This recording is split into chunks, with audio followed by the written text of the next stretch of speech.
தூக்கத்தை தொலைத்த விஜய். திமுக அதிமுகவை விடவும் தாவேக்கவை அச்சுறுத்துவது அந்த 4 பேர் யார்? ஊழல் குற்றச்சாட்டுகள் நிறைந்தவர்களை கூண்டில் அடைப்பதற்கு பதிலாக சால்வை அணிவித்து கட்சியில் சேர்ப்பது விஜயின் ஊழல் எதிர்ப்பு முழக்கத்தையே கேலி கூத்தாக்குகிறது. சொந்த கட்சிக்காரர்களை வளர்க்காமல் இவர்களிடம் சென்று ஏன் விஜய் நிற்க வேண்டும்?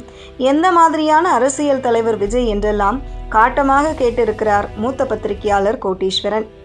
பிரபல சேனல் ஒன்றுக்கு பேட்டி தந்துள்ள கோட்டீஸ்வரன், 5 தொகுதிகளுக்கான இடைத்தேர்தல் தேர்தல் ஆணையம் தள்ளி வைத்துள்ள முடிவு விஜயின் அரசியல் திட்டங்களுக்கு பலத்த அடியாக விழுந்துள்ளது. திமுகவும் அதிமுகவும் கூட்டு சேர்ந்து தன்னுடைய அரசியல் நகர்வுகளை கலைக்க பார்க்கின்றன என்று பேசி மக்களிடம் அனுதாபம் தேட தாவேக்க தரப்பில் ஒரு ஸ்கிரிப்ட் தயாராக இருந்தது. தேர்தல் தள்ளி போனதால் இவர்களின் இந்த தேர்தல் வியூகம் இப்போது முற்றிலும் முடங்கியுள்ளது. ஆட்சிக்கு தேவையான மெஜாரிட்டி நம்பரான 118 என்பதை விஜய் மேடைகளில் அடிக்கடி மனப்பாடம் செய்து பேசி வருகிறார்.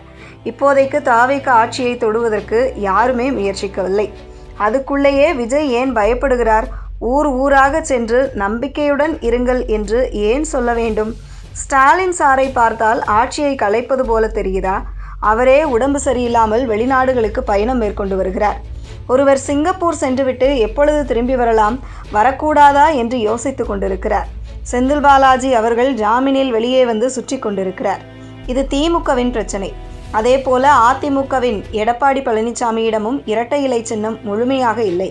பாதி சின்னம்தான் அவரிடம் உள்ளது. மீதி எங்கே போனது என்றே தெரியவில்லை. கட்சியே பலவீனமாக உள்ளது. ஐடி விங் சரியாக வேலை செய்யவில்லை. அதை சரியாக செய்யவில்லை, இதை சரியாக செய்யவில்லை என்று குறை கூறி கொண்டிருக்கும் போதே அந்த அணியில் இருந்து 2 உறுப்பினர்கள் வெளியேறிவிட்டனர். அந்த கட்சியின் நிலைமை அதைவிட மோசமாக உள்ளது.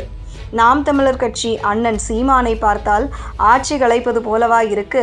அல்லது வைகோ ஆட்சியை கலைக்க வாய்ப்பு இருக்கிறதா? அல்லது ஆளுநர் அர்லேக்கர் கலைத்துவிட்டு அவருக்கு என்ன கிடைக்கப் போகிறது? ஒருவேளை பாஜகவிடம் 70 இடங்கள் இருந்தால் அவர்கள் ஏதாவது அரசியல் செய்து பார்க்கலாம். இங்கு யார் ஆட்சியை கலைக்கப் போகிறார்கள் என்று சொல்லுங்கள். எதிர்க்கட்சிகள் எல்லோருமே தங்களுக்குள் இருக்கும்போது தேவையின்றி தாவேக்க பயப்படுகிறது. லஞ்சத்தை ஒழிப்பேன், இனி என்னுடைய ஆட்சி விஸ்வரூபமாக இருக்கும் என்கிறார் விஜய். ஆனால் மணல் கொள்ளை மற்றும் சொத்து குவிப்பு வழக்கில் சிக்கிய கரூர் விஜயபாஸ்கர், குட்கா வழக்கில் தொடர்புடைய விராலிமலை விஜயபாஸ்கர், நீதிமன்ற தண்டனை பெற்ற செங்கோட்டையன், கருப்பு பண விவகாரத்தில் உள்ள ஆதவ் அர்ஜுனா போன்றோரையெல்லாம் தன் பக்கத்தில் வைத்துள்ளார். இவர்களையெல்லாம் வைத்துக்கொண்டு எப்படி ஊழல் ஒழிப்பு பற்றி பேச முடிகிறது? ஊழல் குற்றச்சாட்டுகள் நிறைந்த இவர்களை கூண்டில் அடைப்பதற்கு பதிலாக சால்வை அணிவித்து கட்சியில் சேர்ப்பது விஜயின் ஊழல் எதிர்ப்பு முழக்கத்தையே கேலி கூத்தாக்குகிறது. சொந்த கட்சிக்காரர்களை வளர்க்காமல் இவர்களிடம் சென்று ஏன் விஜய் நிற்க வேண்டும்? எந்த மாதிரியான அரசியல் தலைவர் விஜய் என்றெல்லாம் காட்டமாக கேட்டிருக்கிறார்.